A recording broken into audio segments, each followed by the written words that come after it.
Hi guys, welcome back to Spelling and Word Study. My name is Mrs. Rhoades and I'm here to get you started on Unit 27, R-controlled vowels using the patterns QUAR, WAR, JOUR, and WOR. Please take a second and gather your materials. You'll need this blue book open to page 167. You'll also need some colorful pens, markers, or crayons. Remember, whatever I mark on my board, you should be marking on your page. Please save room for a key as well.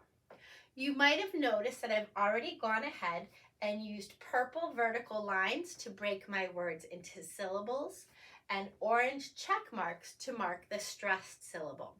If you would like to pause the video to add your own stress marks and syllable breaks, please do that now. All right, so we have spent several weeks now talking about R-controlled vowels. We have noticed that something odd happens to a vowel when it is followed by the letter R. It is no longer short or long. Instead, the vowel comes up with a whole new sound. So we talked about several of those patterns, but this week I have a few rule breakers or exceptions that I'd like you to notice. So the first thing I want to do is read the list to you, and as I do, I want you to listen for the or sound in each word, because that's what we're going to be talking about. These four patterns take on an or sound. So let's get started. Repeat after me. Award, journal, journey, quarrel, quarry, quarter, reward, wardrobe, warning, warrant, worried, worsen, worship, worthless, and worthy. All right, so let's choose a color.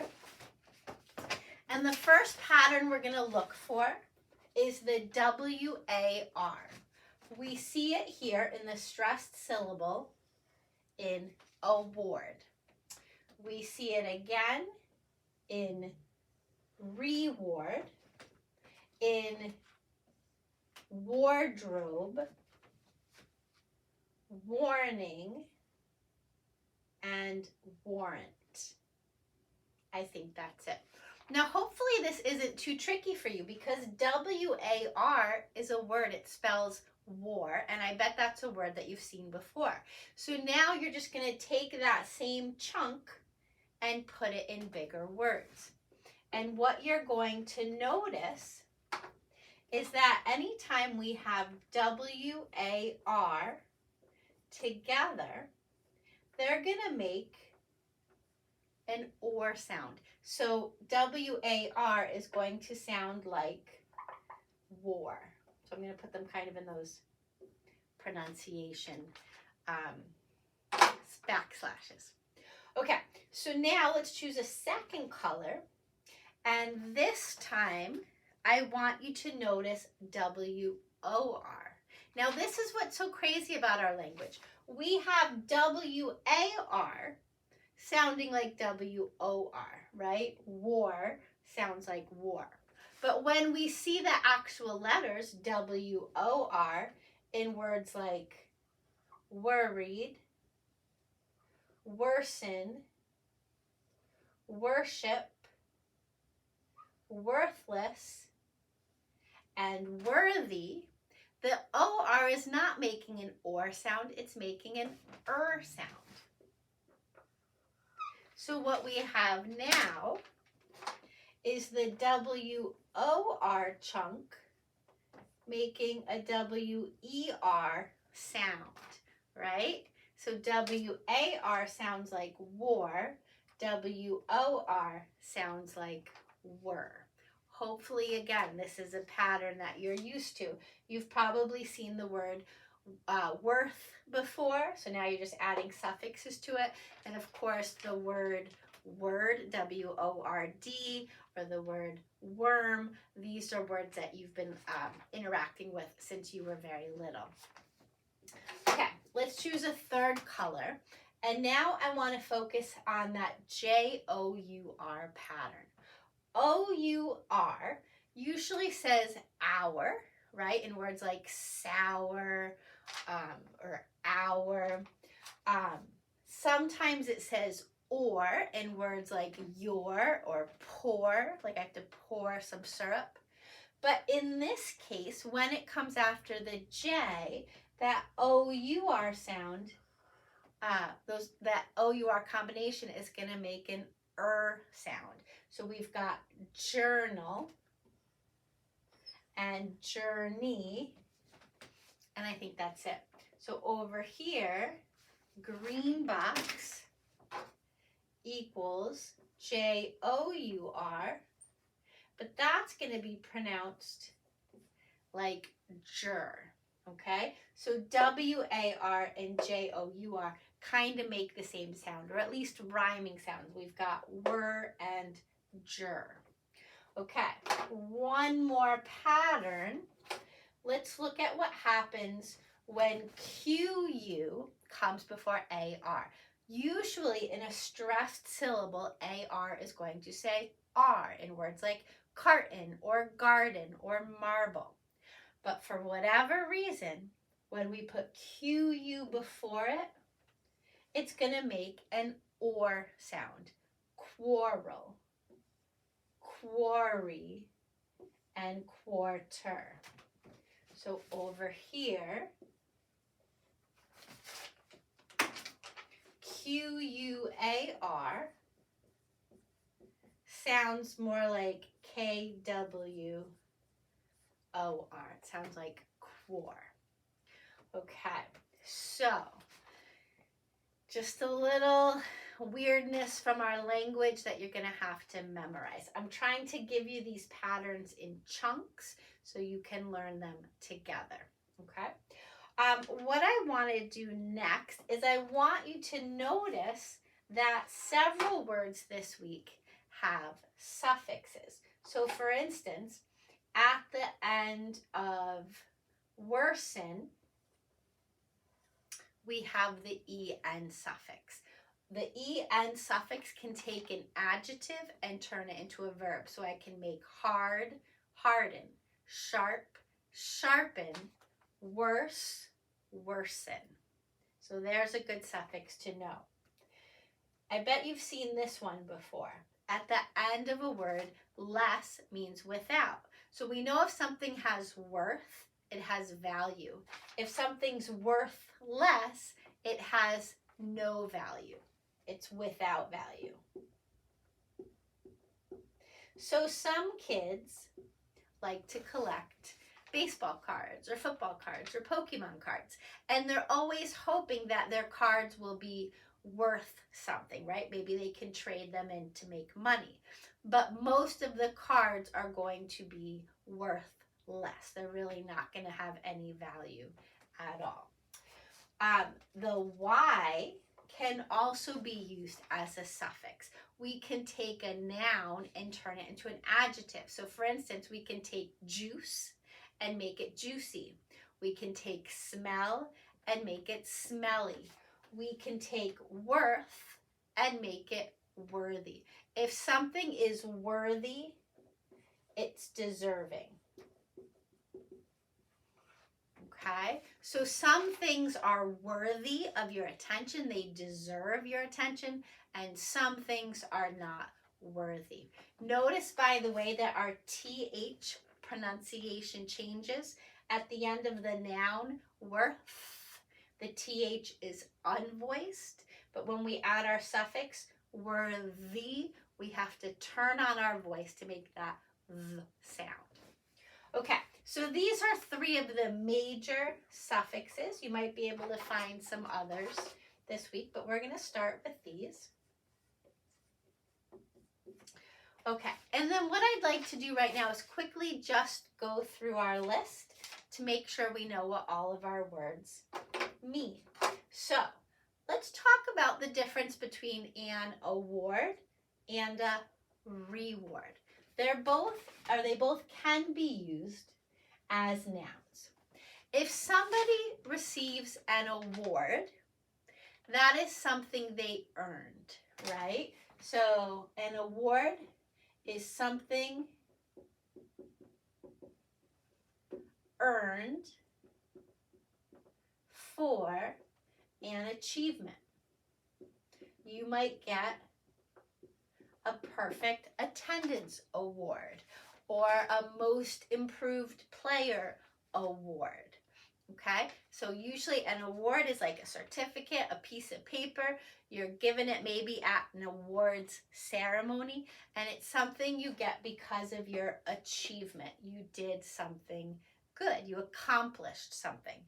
Now, a reward is also something you earn, but while an award is usually a certificate, a reward is could be money. Like, for instance, you found your neighbor's missing dog, and now they're giving you a reward of $100. Maybe if you do really well on your report card, your parents reward you with a special dinner at a restaurant, or they reward you with something else. So a reward is something earned. It's something you get.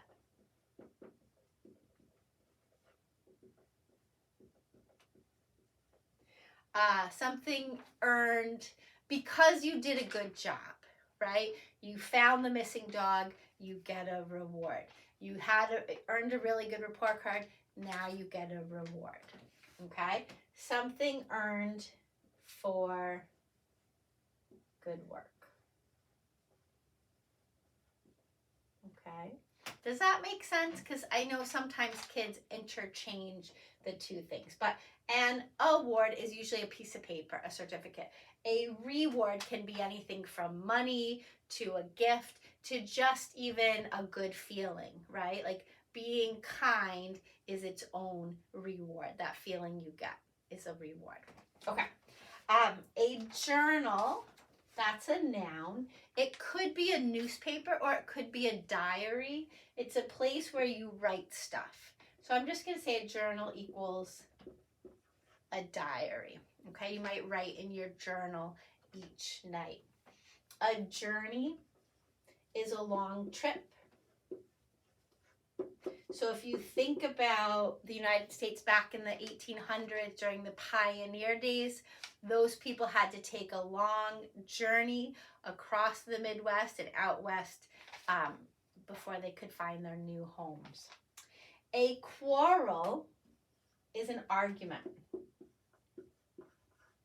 It can also be used as a verb, right? Maybe you quarrel with your sister about whose turn it is to unload the dishwasher. Maybe you have a quarrel with your brother about who gets to sit in the front seat. Maybe you quarrel over who gets to pick the TV show. So a quarrel is an argument, or it can mean to argue. You can use it as both parts of speech. A quarry is a noun. That's a place where we dig for rocks. So a place to dig for rocks. Sometimes you might see these. Sometimes, like there's a highway near me that goes past a quarry, and I can see bulldozers and equipment out there digging into the side of the hill. They are digging for marble or granite or some other type of stone, but that would be a stone quarry. A quarter is a thing. We know that a quarter is worth 25 cents, so it's a coin, but 25 cents is 1/4 of a dollar. If you took a dollar and broke it into 4 equal pieces, each piece would be 25 cents. So when we're talking about a quarter, we're talking about 1/4, right? If it's 5:15, that means we've gone 1/4 of the way to the next hour. If you're playing a soccer game and we just finished the first quarter, that means there's still 3 more quarters to go. Okay, so whenever you see the word quarter, think about breaking something into 4 equal pieces, whether it's 4 chunks of minutes or 4 chunks of money or 4 chunks of time. We talked about reward. Wardrobe is a noun. Now, it could be a piece of furniture. Maybe if your bedroom doesn't have a closet, you might have a tall dresser that you can open up and hang clothes in it. That could be a wardrobe. So I'm going to say a wardrobe could be a closet. But we also talk about a wardrobe being a collection of clothes. So for instance, I don't have a lot of drawer space in my dresser. So in the fall, I take my whole summer wardrobe and stow it in the closet so I can make room for my winter wardrobe. So when you hear people talk about their wardrobe, like, oh, I'm so sick of my wardrobe, I need some new clothes, what they're saying is they're sick of their clothes collection, their wardrobe. Okay. A warning is a thing, right? I think you know that word. If you are misbehaving in class, your teacher will give you a warning before you get a more serious consequence. A warrant is also a noun. A warrant is something that's signed by a judge. So let's say your neighbor was accused of stealing money from their job, okay? Before the police can go into your neighbor's house to look for that money, they have to get a warrant that's signed by the judge. So a warrant is a piece of paper that gives the police permission to search. Worried is an adjective. That's a describing word. I feel worried. Worsen is a verb. If something worsens, it gets worse. Okay, so I might have a sore throat today, not a big deal, but if it worsens, then I have to call the doctor. Worship is a verb. If you worship, you pray. Okay, some people worship at home. Some people go to a church. Some people go to a temple or a mosque. Those are all different places where people can worship God. They can pray to their God. Worthless, we talked about, that's another adjective. And worthy is also an adjective. Okay, so lots of great words this week. There's one more thing I want to talk about with you. When you get to page 170, you're going to find a Latin root. It's a really good one. It's port. Anytime you see a word with port in it, it has something to do with carrying. Okay? Now, none of our words this week contain that chunk, but I threw it in here anyway because it has OR in it and we're kind of talking about OR. It's not a perfect fit, but that's okay because I want you to know this root. So for instance, if you transport stuff, you carry it from one place to another. Think about transportation, right? Buses, planes, trains, boats. Those are all things that can carry stuff or people from one place to another. If you import stuff, let's say you import bananas into the US, you are carrying them into the country. If you export stuff, you're carrying it out of the country. If something is important, it carries a lot of meaning, right? So you're going to see those words plus lots of others on this page. I want you to look carefully at the word bank and then match these words with their descriptions. I think you'll do fine if you pay attention to the parts of speech, the suffixes, the prefixes, and all of that. All right, that's all I have for you today. Good luck, and I will see you next time. Bye-bye.